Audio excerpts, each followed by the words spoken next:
Audio clip number 22، اس میں انشاءاللہ عز و جل آپ سورہ بقرہ کی آیت نمبر 60 سے لے کر 63 تک کی تلاوت، ترجمہ اور تفسیر سنیں گے۔ بسم اللہ الرحمن الرحیم۔ ترجمہ: اللہ کے نام سے شروع جو نہایت مہربان رحمت والا ہے۔ وَإِذِ اسْتَسْقَىٰ مُوسَىٰ لِقَوْمِهِ فَقُلْنَا اضْرِب بِّعَصَاكَ الْحَجَرَ فَانفَجَرَتْ مِنْهُ 12 عَيْنًا قَدْ عَلِمَ كُلُّ أُنَاسٍ مَّشْرَبَهُمْ كُلُوا وَاشْرَبُوا مِن رِّزْقِ اللَّهِ وَلَا تَعْثَوْا فِي الْأَرْضِ مُفْسِدِينَ۔ ترجمہ: اور یاد کرو جب موسیٰ نے اپنی قوم کے لیے پانی طلب کیا تو ہم نے فرمایا کہ پتھر پر اپنا عصا مارو، تو فوراً اس میں سے 12 چشمے بہہ نکلے، اور ہر گروہ نے اپنے پانی پینے کی جگہ کو پہچان لیا، اور ہم نے فرمایا کہ اللہ کا رزق کھاؤ اور پیو، اور زمین میں فساد نہ پھیلاتے پھرو۔ وَإِذِ اسْتَسْقَىٰ مُوسَىٰ لِقَوْمِهِ، اور جب موسیٰ نے اپنی قوم کے لیے پانی مانگا۔ تفسیر صراط الجنان میں ہے، جب میدان طیہ میں بنی اسرائیل نے پانی نہ پایا تو حضرت موسیٰ علیہ السلام کی خدمت میں فریاد کی۔ حضرت موسیٰ علیہ السلام کو اللہ تعالیٰ کی طرف سے حکم ہوا کہ اپنا عصا پتھر پر مارو، چنانچہ آپ علیہ السلام نے عصا مارا تو اس پتھر سے پانی کے 12 چشمے جاری ہو گئے، اور بنی اسرائیل کے 12 گروہوں نے اپنے اپنے گھاٹ کو پہچان لیا۔ کلو وشربو، کھاؤ اور پیو۔ تفسیر صراط الجنان میں ہے، حضرت موسیٰ علیہ السلام کی قوم سے فرمایا گیا کہ آسمانی طعام من و سلوہ کھاؤ اور اس پتھر کے چشموں کا پانی پیو جو تمہیں فضل الہی سے بغیر محنت کے میسر ہے، اور اس بات کا خیال رکھو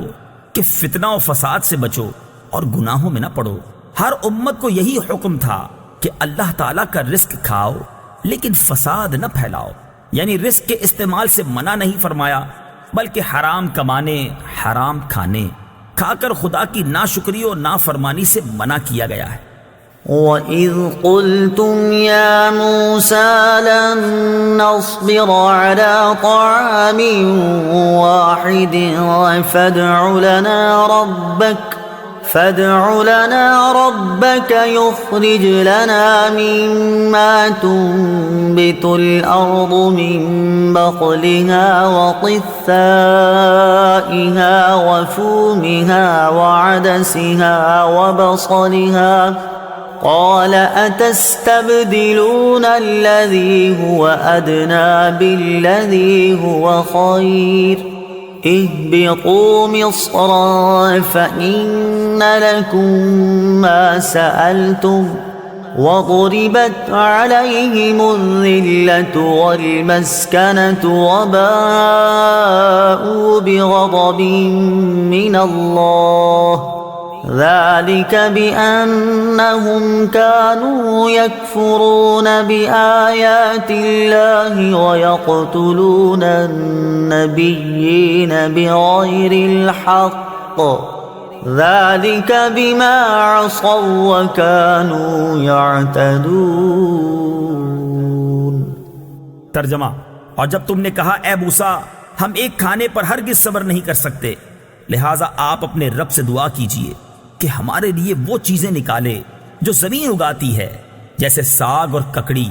اور گندم اور مسور کی دال اور پیاز۔ فرمایا کیا تم بہتر چیز کے بدلے میں گھٹیا چیزیں مانگتے ہو؟ اچھا پھر ملک مصر یا کسی شہر میں قیام کرو، وہاں تمہیں وہ سب کچھ ملے گا جو تم نے مانگا ہے۔ اور ان پر ذلت اور غربت مسلط کر دی گئی، اور وہ خدا کے غضب کے مستحق ہو گئے۔ یہ ذلت و غربت اس وجہ سے تھی کہ وہ اللہ کی آیتوں کا انکار کرتے تھے اور انبیاء کو ناحق شہید کرتے تھے، اور یہ اس وجہ سے تھی کہ انہوں نے نافرمانی کی اور وہ مسلسل سرکشی کر رہے تھے۔ لن نصبر على طعام واحد، ہم ایک کھانے پر ہرگز صبر نہیں کریں گے۔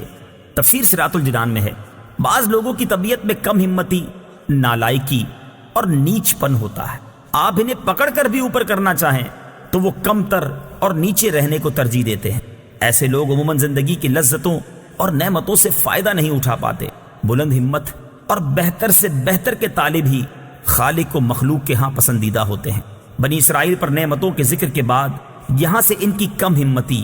اور نالائکی اور نافرمانی کے کچھ واقعات بیان فرمائے جاتے ہیں۔ ان میں سے ایک واقعہ یہ ہے، بنی اسرائیل نے حضرت موسیٰ علیہ السلام سے مطالبہ کیا کہ ہم ایک ہی قسم کے کھانے پر صبر نہیں کر سکتے، آپ دعا کریں کہ ہمیں زمین کی ترکاریاں اور دالیں وغیرہ ملیں۔ حضرت موسیٰ علیہ السلام نے انہیں سمجھایا کہ تمہیں اتنا اچھا کھانا بغیر محنت کے مل رہا ہے، کیا اس کی جگہ ادنا قسم کا کھانا لینا چاہتے ہو؟ لیکن جب وہ نہ مانے تو حضرت موسیٰ علیہ السلام نے بارگاہ الہی میں دعا کی۔ اس پر حکم ہوا کہ اے بنی اسرائیل، اگر تمہارا یہی مطالبہ ہے تو پھر مصر جاؤ، وہاں تمہیں وہ چیزیں ملیں گی جن کا تم مطالبہ کر رہے ہو۔ مصر سے مراد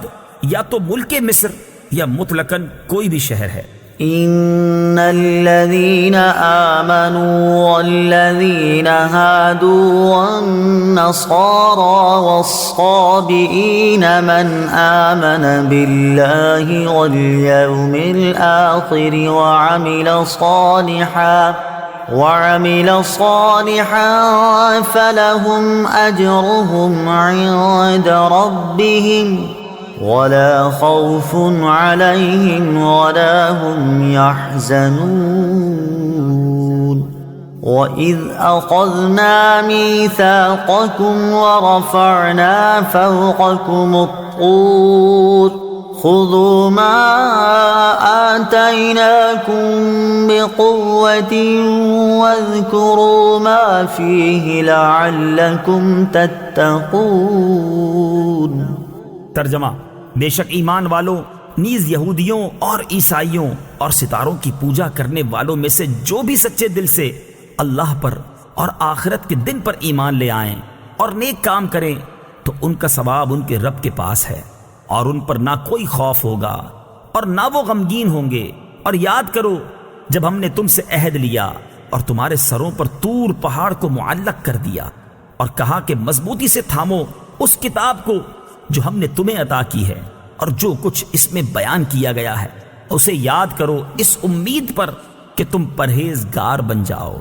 وَإِذْ أَخَذْنَا مِيثَاقَكُمْ، اور یاد کرو جب ہم نے تم سے عہد لیا۔ تفسیر صراط الجنان میں ہے، اس آیت میں یہودیوں سے فرمایا جا رہا ہے کہ وہ وقت یاد کرو کہ جب اللہ تعالیٰ نے بنی اسرائیل سے عہد لیا کہ وہ توریت کو مانیں گے اور اس پر عمل کریں گے، لیکن پھر انہوں نے اس کے احکام کو بوجھ سمجھ کر قبول کرنے سے انکار کر دیا، حالانکہ انہوں نے خود بڑی التجا کر کے حضرت موسیٰ علیہ السلام سے ایسی آسمانی کتاب کی درخواست کی تھی جس میں قوانین شریعت اور آئین عبادت مفصل مذکور ہوں، اور حضرت موسیٰ علیہ السلام نے ان سے بار بار اس کے قبول کرنے اور اس پر عمل کرنے کا عہد لیا تھا، اور جب وہ کتاب عطا ہوئی تو انہوں نے اسے قبول کرنے سے انکار کر دیا اور عہد پورا نہ کیا۔ جب بنی اسرائیل نے اللہ تعالیٰ سے کیا ہوا عہد توڑا تو حضرت جبریل امین علیہ السلام نے اللہ تعالیٰ کے حکم سے طور پہاڑ کو اٹھا کر ان کے سروں کے اوپر ہوا میں معلق کر دیا، اور حضرت موسیٰ علیہ السلام نے ان سے فرمایا تم یا تو عہد قبول کر لو ورنہ پہاڑ تم پر گرا دیا جائے گا اور تم کچل ڈالے جاؤ گے۔ اس میں صورتاً عہد پورا کرنے پر مجبور کرنا پایا جا رہا ہے، لیکن در حقیقت پہاڑ کا سروں پر معلق کر دینا اللہ تعالیٰ کی قدرت کی قوی دلیل ہے، جس سے دلوں کو اطمینان حاصل ہوتا ہے کہ بے شک حضرت موسیٰ علیہ السلام اللہ تعالیٰ کے رسول ہیں اور ان کی اطاعت اللہ تعالیٰ کو مطلوب ہے، اور یہ اطمینان ان کو ماننے اور عہد پورا کرنے کا اصل سبب ہے۔ یاد رہے کہ دین قبول کرنے پر جبر نہیں کیا جا سکتا، البتہ دین قبول کرنے کے بعد اس کے احکام پر عمل کرنے پر مجبور کیا جائے گا۔ اس کی مثال یوں سمجھیں کہ کسی کو اپنے ملک میں آنے پر حکومت مجبور نہیں کرتی، لیکن جب کوئی ملک میں آ جائے تو حکومت اسے قانون پر عمل کرنے پر ضرور مجبور کرے گی۔